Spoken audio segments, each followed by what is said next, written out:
Servus, Glück auf und herzlich willkommen zur weiteren FC Bayern Reaction. Ja, Leute, es ist endlich wieder Bundesliga morgen. Wir gehen rein in den Pressetalk vor dem Leverkusen-Spiel. Ja, nicht viel schnacken. Abfahrt. Das ist ein Spiel morgen Abend, der FC Bayern gegen Bayer Leverkusen. Und wild, bevor wir reingehen, der FC Bayern hat es hinbekommen mittlerweile, dass es als eine deutsche Version gibt auf YouTube und eine internationale, die englisch ist. Woo!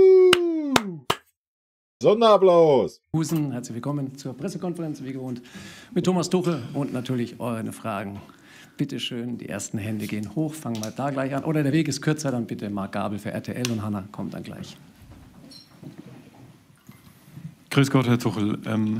Am Freitag nach der Niederlage gegen Japan hätte man ja davon ausgehen müssen, dass die Nationalspieler mit hängenden Köpfen wiedergekommen wären. Hätte, Fahrradkette. Was ist das schon wieder für eine Frage, Alter? Na? Was ist das schon wieder für eine Frage? Ja, man hätte jetzt nach dem Dienstag davon ausgehen können. Ja, es gab aber halt noch einen Spiel danach. Hier nach München. Jetzt nach dem Frankreich-Spiel sieht das wahrscheinlich ein bisschen anders aus. Wie ist denn so Ihr Eindruck? Wie ist die Stimmungslage bei den Nationalspielern und mussten sie da eher Aufbauarbeit leisten oder sind die mit einer Portion Selbstvertrauen wiedergekommen? Wie beurteilen Sie das? Ich muss da keine Aufbauarbeit leisten. Vor allem haben wir ja nicht nur deutsche Nationalspieler. Das ist auch wieder so ein Ding. Wir haben ja 15, 16 Nationalspieler, davon sind 4 Stück oder 5 deutsche Nationalspieler.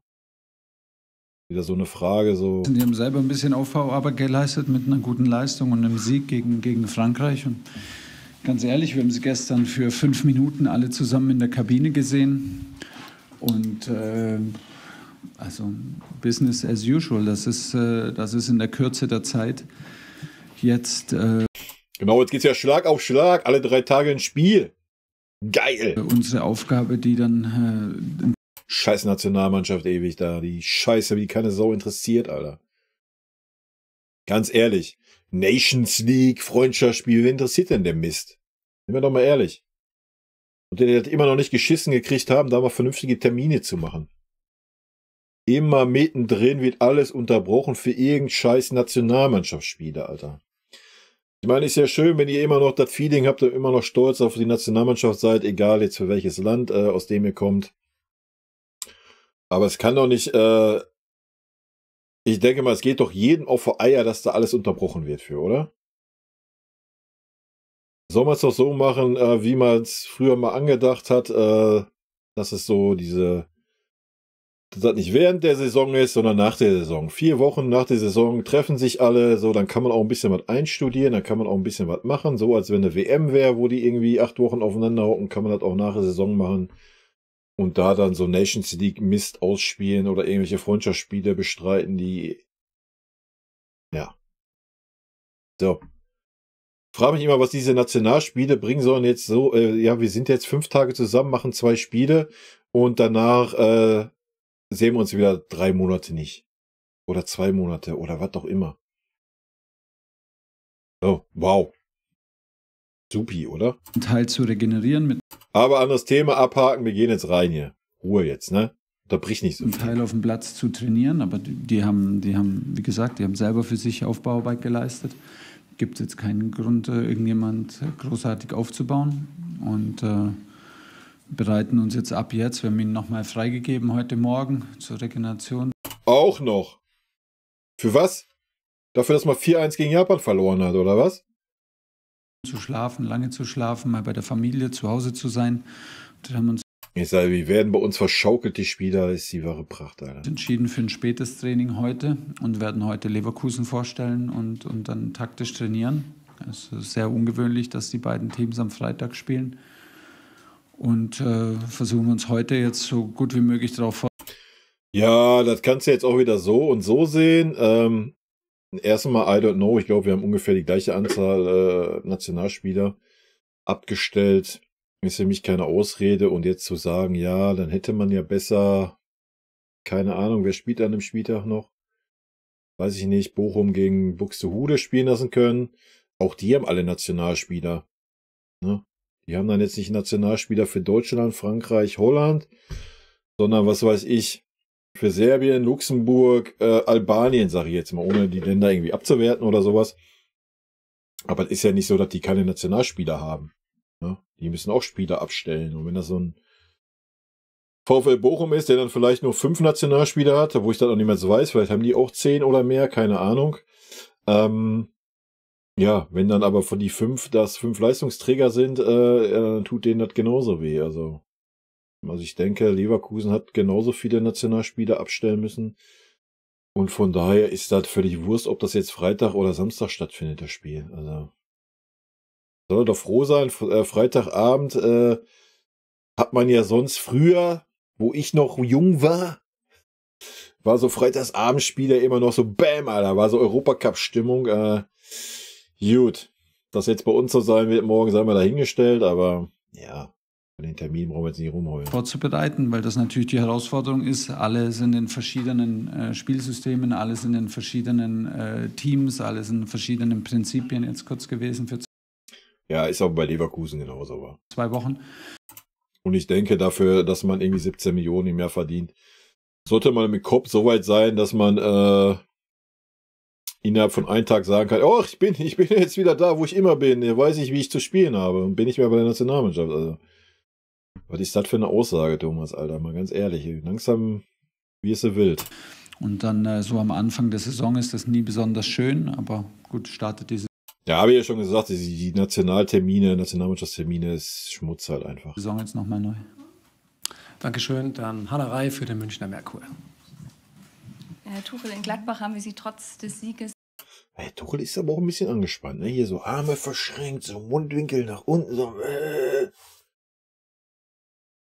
Freundlich sieht anders aus. Leicht konsterniert gesehen, einen Tag nach dem Deadline Day. Wie hat sich denn Ihr Gemütszustand in den vergangenen 2 Wochen geändert? Hat er sich geändert und wie schauen Sie heute auf den dünnen Kader mit ein bisschen Abstand zu diesem Tag? Ich habe meine Meinung dazu gesagt, die wird sich auch nicht mehr ändern, weil es hat sich auch nichts geändert. Und wenn Sie genau hingeschaut haben, haben Sie mich nicht sehr konsterniert nach dem Spiel gesehen. Wir haben ein sehr, sehr gutes Spiel gemacht. Es geht nicht um das Vertrauen. Aha. Ich spare mir jetzt mal Luft zu holen, Leute, sonst wird das hier eine Stunde. In die einzelnen Spiele. Es geht nicht um das Vertrauen in den Kader bezüglich eines Spiels. Wir sind mit jedem konkurrenzfähig, das ist unser Anspruch. Aber dazu ist genug gesagt. Jetzt bereiten wir uns auf Leverkusen vor und hoffen, dass wir alle zur Verfügung haben. Jo Kimmich ist fraglich, kam verletzt von der Nationalmannschaft zurück und auf Choupo warten wir noch und dann werden Ja, Choupo ist auch ein ganz wichtiger Spieler für uns. Also er hat ja auch die ersten 3 Spiele 90 Minuten jeweils durchgespielt. Das wäre ein sehr tragischer Verlust, wenn Choupo jetzt irgendwie nicht teilnehmen könnte Freitag.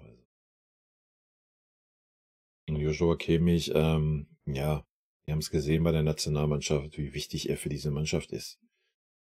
Ja, also wir haben es gesehen, nachdem er 90 Minuten nicht dabei war gegen Frankreich. Wild. wir morgen bereit sein, um Leverkusen zu schlagen. Ja, hat auch pausiert, aber sieht aus, als könnte er heute trainieren und ist einsatzfähig. Dann eins dahinter, Carrie Howe für Sport 1. Hallo Herr Tuchel, daran angeknüpft nochmal die Frage, Musiala, ist er schon fit für die Startelf oder reicht es dann nur für den Kader?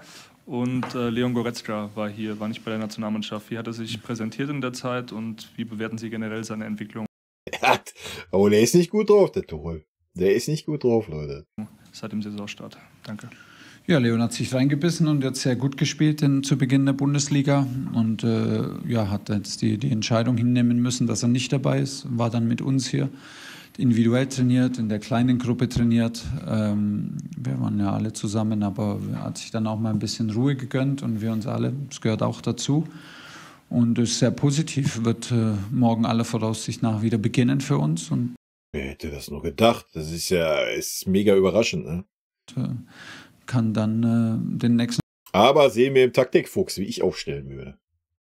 Gehe ich rein nach dem Video. Schritt machen, dass er beim nächsten Mal wieder mit dabei ist. Jamal das Gleiche, war nicht bei der Nationalmannschaft wegen Verletzung und eigentlich war angedacht, dass er gegen Frankreich zurückgeht, hat sich aber nicht sicher. Nee, ist auch richtig so, Alter. Ganz scheiß auf irgend so Kack-Freundschaftsspiele, Alter.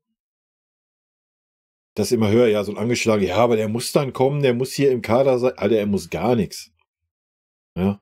Wäre es jetzt ein EM-Qualifikationsspiel gewesen, hätte ich ja gesagt, jo, kannst du riskieren, aber bei uns verletzt und das erste Spiel, was er da macht, soll bei irgendeiner Nationalmannschaft sein, oder was? Habt ihr einen Vogel oder was? Sicher gefühlt, hatte immer noch leichte Beschwerden im Rücken.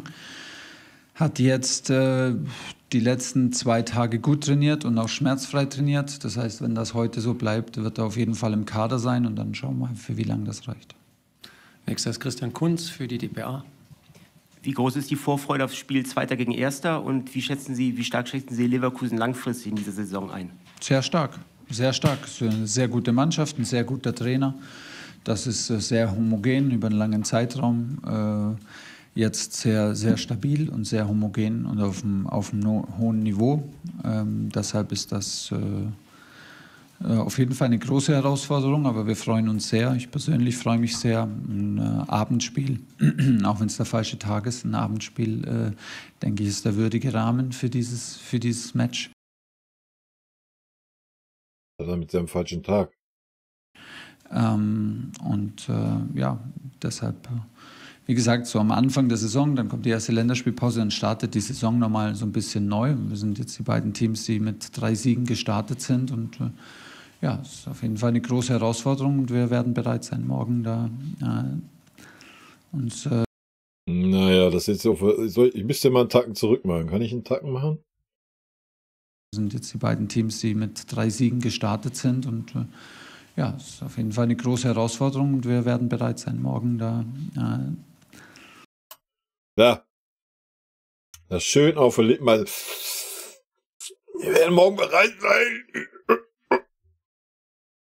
Naja, ob wir bereit sein werden, Alter. Ach, herrlich. Uns von der besten Seite zu zeigen und zu gewinnen. Ja. Mit dem Maximilian Koch für die Abendzeitung.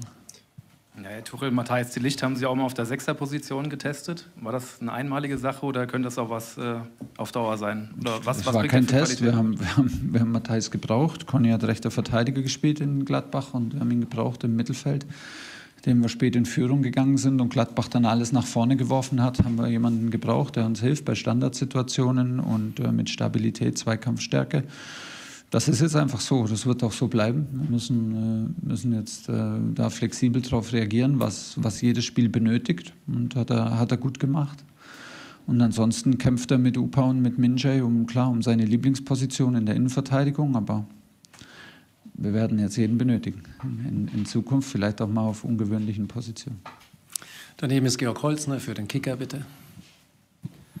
Hallo, Tuchel, servus. Wie haben Sie eigentlich die Länderspielpause jetzt genutzt? Weil es war ja nur ein kleiner Kreis hier von der Profimannschaft. Ja. Wie schaut da Ihr Tätigkeitsfeld aus? Führt man dann andere Gespräche oder wirkt man auf diese Jungs, die hier sind, mehr ein oder tauscht man sich mit Manuel Neuer dann explizit aus in solchen Ja, aber das machen Phasen? Wir. Ja, klar. Man hat mehr Zeit, man hat mehr Ruhe. Um es mal auf den Punkt zu bringen, es waren Bunasa!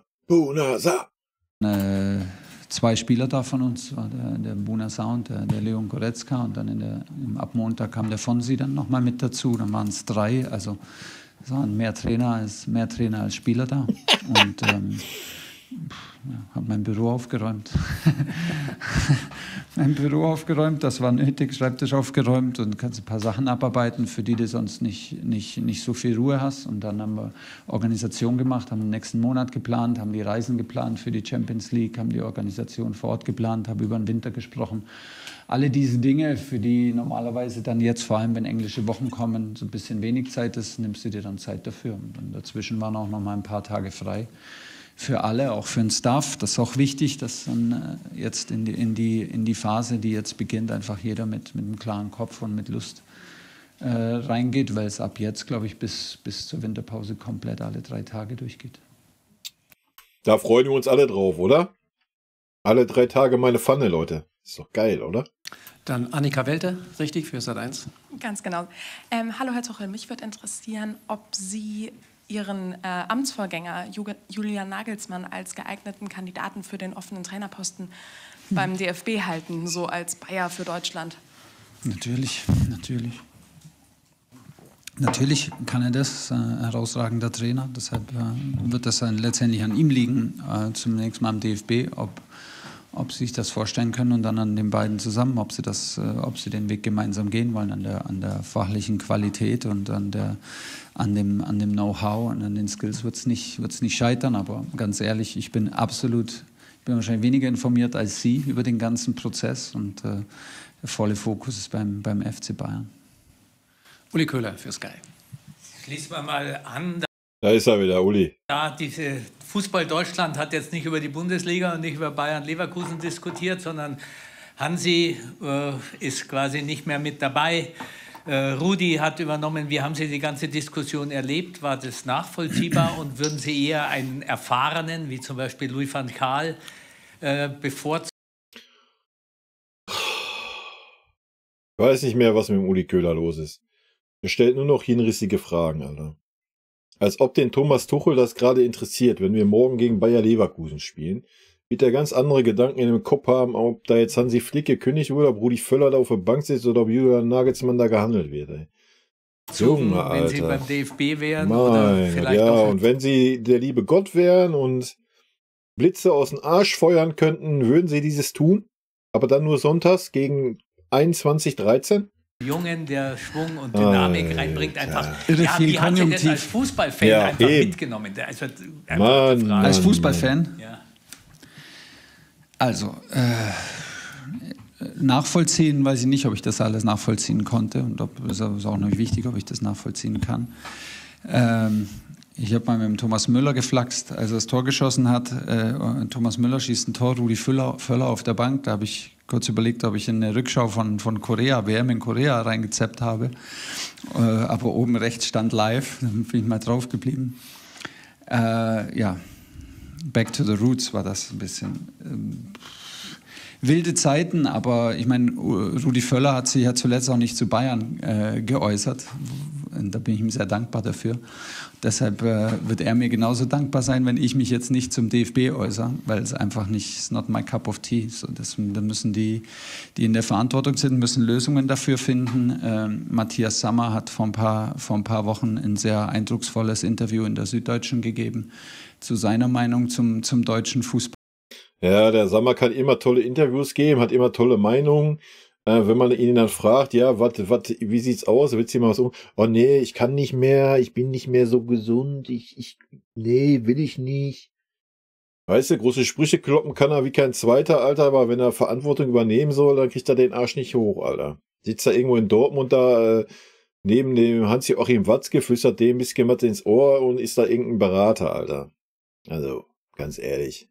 Weil da fiel es mir schwer zu widersprechen, muss ich ehrlich sagen. Und es ist auf jeden Fall was zu tun. Es ist mit Sicherheit... Ja, da müssen wir uns ja nicht drüber unterhalten. Habe ich in meinem Nationalmannschaftsvideo ja gesagt. Also, dass da mehr im Argen ist, allein in der Talentausbildung in Deutschland, brauchen wir uns ja nicht drüber unterhalten. Ja. Wie gesagt, setzt euch mal hin und überlegt mal, ob ihr irgendeinen Namen im Kopf habt, wer irgendwie in die A-Nationalmannschaft als junger Spieler irgendwie stoßen könnte. Ja, Musiala und Wirtz und was dann? Ja. Lasst euch mal eine Stunde Zeit, denkt mal drüber nach und dann schreibt die Namen mal in die Kommentare. Nicht damit getan, dass wir jetzt ein Freundschaftsspiel gewonnen haben gegen Frankreich, sondern da muss auf jeden Fall eine Wende her und wir tun unser Bestes hier vom Clubfußball, von der treibenden Kraft in Deutschland, von Bayern München, um das nach vorne zu pushen, denn es muss auf jeden Fall passieren. Ja, dann bring den Kimmich mal als Rechtsverteidiger, dann kannst du ihn schon mal als Rechtsverteidiger für die Nationalmannschaft einspielen. Obwohl, nee, er hat ja gar nicht gespielt, wo wir 2-1 gewonnen haben. Scheiße, müssen wir den Kimmich jetzt auch auf die Bank setzen, oder was? Damit wir das einstimmen schon mal für die deutsche Nationalmannschaft? Eieiei, harte Zeiten für Josh, wa? Das ist nicht auf dem Niveau, auf dem es sein muss. Marc Gabel nochmal, bitte. Jetzt gibt es ja so ein ungeschriebenes Gesetz hier, während der Wiesn des Oktoberfestes verlieren streng verboten. Ich meine, verlieren ist immer verboten eigentlich hier, aber während des Oktoberfestes eigentlich noch mehr. Haben Sie das so ein bisschen im Hinterkopf? Jetzt gibt es 3 Heimspiele für die Bayern und so accessoire-technisch, was Lederhosen und so weiter angeht, ist da bei Ihnen alles parat? Bin komplett ausgestattet, haben Sie auch schon gesehen beim Paulaner-Shooting wahrscheinlich. Bin komplett ausgestattet. Wadelwärmer fallen weg, weil keine Wadeln vorhanden sind. Aber ansonsten müsste ich alles haben, um bereit zu sein. Nach Bochum ist das, glaube ich, oder? Unser obligatorischer Wiesenbesuch. Und vorher, um das auch für jemanden, der gar kein Bier trinkt, erträglich zu gestalten, sollten wir 3-mal gewinnen, sonst wird es ein bitterer Besuch. Aber klar, unsere Heimbilanz und unsere Art und Weise gilt es auszubauen. Jetzt Junge, ich war bei unserer Heimbilanz im Stadion bei dem 0:3 gegen Leipzig, Alter. Dran zu bleiben. Wir haben 3 Siege gehabt. Das ist jetzt wichtig nach der Nationalmannschaft, dass wir unsere Prinzipien wieder reinkriegen, dass sich Harry Kane mal ein bisschen besser ins Spiel eingebunden wird, jeder da auch gedanklich wieder reinfuchst, um was es geht. Und da ist es, glaube ich, gut, dass wirklich auch sofort zwei Topspiele anstehen und dann nochmal ein drittes Heimspiel hinterherkommt. Das ist ein bisschen ungewöhnlich. Ich glaube, dann folgen 3 Auswärtsspiele.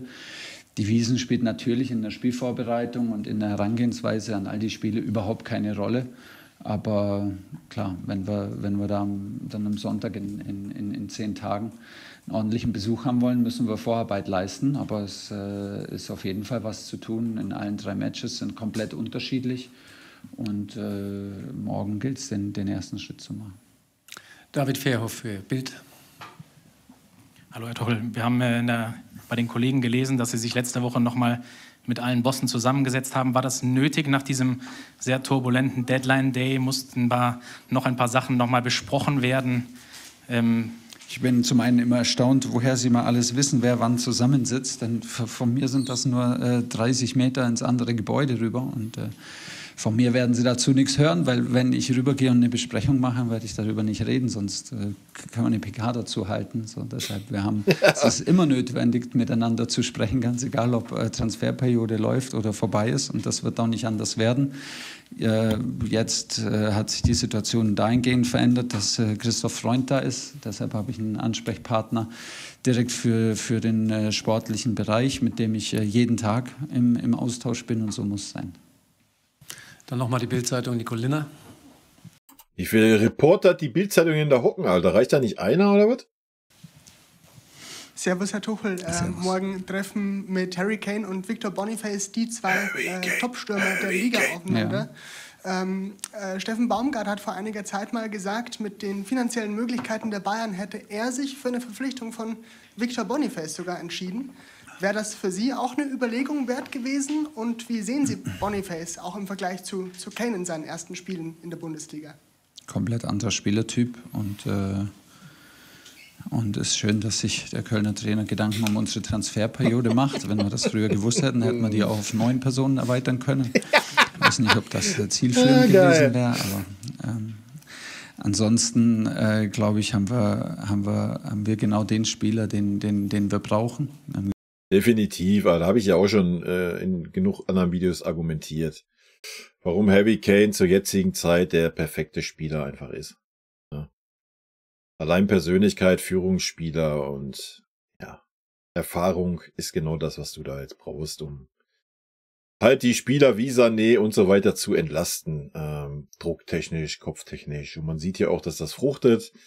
Das hätte so ein junger, unerfahrener Spieler halt nicht gehabt, diesen Effekt.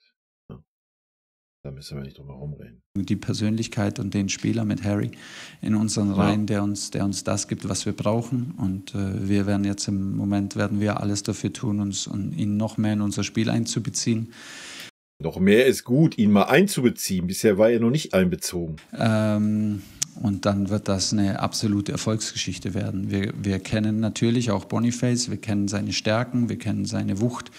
Und seine Körperlichkeit, und er ist im Moment ein Perfect Fit für Leverkusen, aber sie können nicht Copy-Paste machen, sie wissen nicht, es ist schon schwer genug, das vorherzusagen, wie ein Spieler sich in einem anderen Verein, in einer anderen Mannschaft entwickeln wird, und das dann einfach quer zu vergleichen und ich weiß, dass sie das gerne machen und Vergleiche und Statistiken bemühen, aber wir haben den perfekten Mittelstürmer für uns gefunden und sind mehr als glücklich.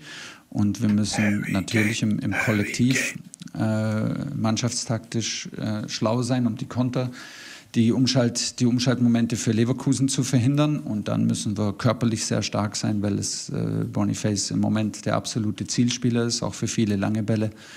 Und dort sehr gut ist. Ja, muss der Upa mal vernünftige Leistung bringen. Wenn der Upa irgendwas kann, ist es ein Stürmer ausschalten, wenn er einen guten Tag hat. Um die Bälle zu behaupten, abzulegen, und hat einen beeindruckenden Start hingelegt. Jetzt ist an uns, da eine kurze Pauseknopf zu drücken. Machen wir die letzten beiden Fragen bitte. Hanna Reif nochmal.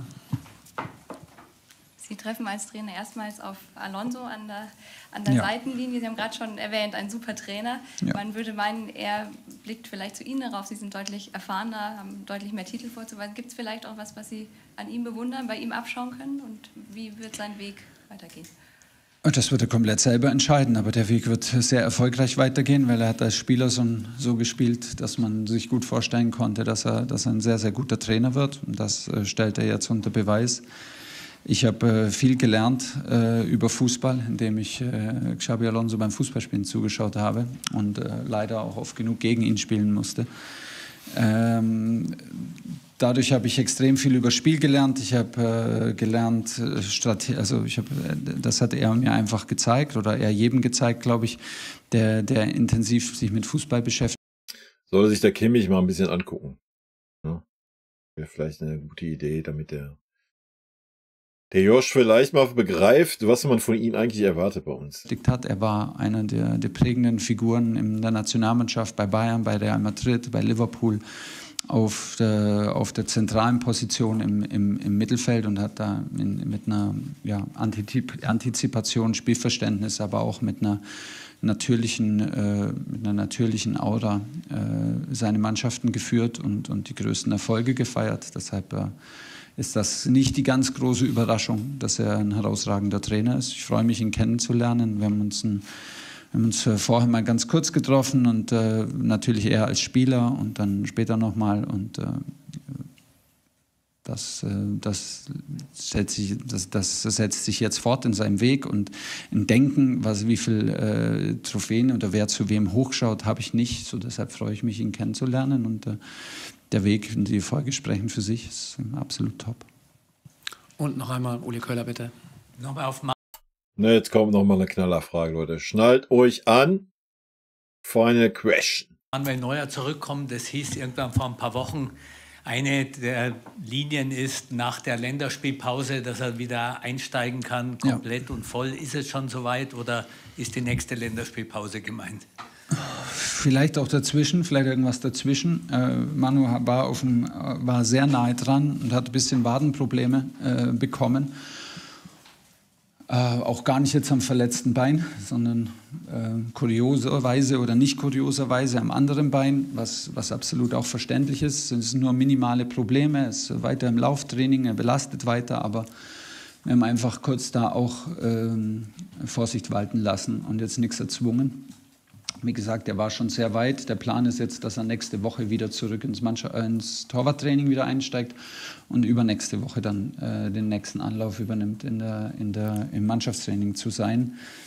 Ich glaube, das ist auch normal und wir müssen da flexibel bleiben.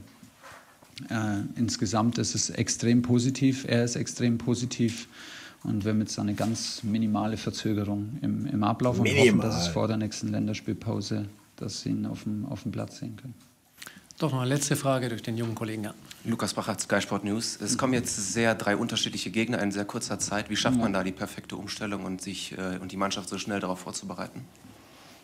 Ich glaube, die Schwierigkeit ist, glaube ich, gar nicht, die drei unterschiedlichen Gegner vorzubereiten. Das sind wir auch ein Stück weit gewohnt. Und ich glaube, dass die Mannschaft und auch die Spieler offen dafür sind, die da auch zuzuhören und das zu wissen, dass jeder Stil anders ist. Die Schwierigkeit ist jetzt eigentlich eher so nach einer langen Periode Nationalmannschaft so schnell zu switchen und dann zurückzufinden in deinen eigenen Rhythmus, in den Mannschaftsrhythmus und sich darauf einzustellen. Ich glaube, nachher, wenn wir mal drin sind, wenn wir uns mal da wieder reingefuchst haben und reingespielt haben, dann geht das schon. Aber die Spielanlage, die Taktik, die Ausgangslage natürlich auch jetzt in Mannschaft, die beide mit Leverkusen, die beiden sehr gut gestartet sind, und bisher immer mit einer Fünferkette gespielt haben. Dann treffen wir auf Man United, die eine ganz andere Spielanlage haben, normalerweise dann auch zu viert spielen in der Abwehr, 4-2-3-1 und ihren ganz eigenen Stil auch haben unter Ten Hag. Und dann, klar, mit Bochum, da bin ich noch gar nicht, ehrlich gesagt. Ich bin auch noch nicht bei Man United. Der Fokus ist immer auf dem Spiel, bis es abgepfiffen ist und dann erst das nächste zu machen. Ich weiß, dass mein Staff schon weiter ist in der Analyse und die Sachen bereit liegen, aber wir jetzt im engsten Trainerteam, wir machen Schritt für Schritt und geben das auch so an die Spieler weiter, dass gar keine Möglichkeit auch für eine Ablenkung aufkommt oder dass wir den Fokus da irgendwie verlieren. Vielen Dank. Danke, dann bis morgen. Servus. Oh, hey, servus. Tschö. Vierte. Ja. Was soll ich sagen? War jetzt nicht super informativ, die PK, aber ja, nach so einer Länderspielpause auch immer so ein bisschen. Na, wir haben ein bisschen was mitgenommen. Ein paar witzige Körpersprachen gesehen beim Tuchel. Bin mal gespannt. Wird ein sehr interessantes Spiel. So viel können wir festhalten. Haut mir gerne mal eure Tipps raus, wenn ihr Bock habt, oder unter Taktikfuchs, den ich gleich aufnehme. Es könnte ein sehr torreiches Spiel werden. Oder es könnte eine Nullnummer werden. Weil, wie oft haben wir das schon gehabt, wenn man denkt, oh, jetzt spielen die beiden super offensiven Mannschaften gegeneinander in der Bundesliga. Und dann stehen beide super tief, weil sie Respekt vor den anderen Gegnern haben, und dann wird das so eine Nullnummer. Wer weiß. Wenn frühes Tor fällt, denke ich, wird's Rambazamba geben. Dann könnte es echt 3-3, 4-4, 5-3 oder sowas, könnte es dann echt werden, denke ich. Ich bin sehr gespannt. Freue mich riesig auf das Spiel. Und ich denke, der erste wirkliche Gradmesser für unsere Mannschaft. Und auch mal zu sehen, sofern Leverkusen uns wirklich diesen Platz gibt, wovon ich ausgehe. Ja, wie wir agieren, wenn wir ein bisschen mehr Platz haben. Obwohl, wenn Leverkusen in Führung geht, vielleicht ziehen die sich auch arg zurück, um dann zu kontern.